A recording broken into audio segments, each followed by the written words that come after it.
I want you to think about every single time you've wanted to be better at something or to have more in life. And you'll quickly realize that every point in your life, that has been you. You've always wanted to be better and to have more. And that's still true if you've never read any self-help books or watched any YouTubers like Hamza, First Man, or whatever. So what does being on self-improvement inherently mean when everyone is improving on themselves without actually reading any self-improvement communities? It means inherently nothing because everyone in this world wants to improve. It does not make you special. It does not make you better than anyone else. It's just called being an adult. Having all those good habits and being able to function is called being an adult. So yes, being on self-improvement is literally just doing what everyone else is doing, but everyone else is not having to read books or having to have a big brother figure to tell them how to do it. And a really big problem with these older brother figures on YouTube is that they'll tell you how to do something, and if you do it any other way, they'll call you a retard for it. But in reality, if you take their advice and do it your own way,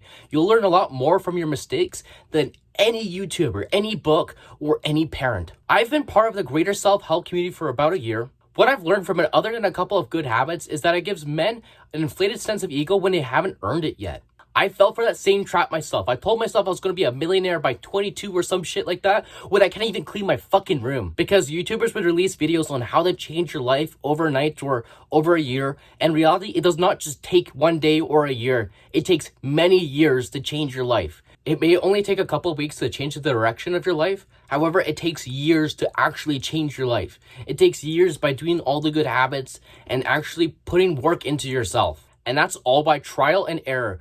Actually doing it for yourself. Not by listening to people that are only 5 to 10 years older than you. You have to realize that yes, that these people are successful. However, they're still learning themselves, and not everything that it will teach you will work for you. And that's why it's important to find and create your own advice. A really good example of this are Hamza clones. They make the same content as him, literally with the same titles and the same topics without adding anything substantial to it. And you'll always know who they are because of the one-to-one coaching link at the bottom of the video when they have less than 100 subscribers. And then there's the actual successful YouTubers that are inspired by Hamza, such as Jack Piggott and Adrem. They don't follow exactly what Hamza does, and they make their content better for it because they're not Hamza. They don't want to be Hamza. They just want to be YouTubers. And the problem is about Hamza's community is that if you don't do exactly what he told you to do, he'll call you a pussy or like a crab or some shit like that when his advice does not fucking work. And that goes for a lot of self-help YouTubers who think that their way will always be better than your way, which that's not true because they're not you. That's all I have for today's video. If you like this kind of content, I really appreciate a subscription today. It would really help me out. A like and comment on this video will help it reach out to more people that need it.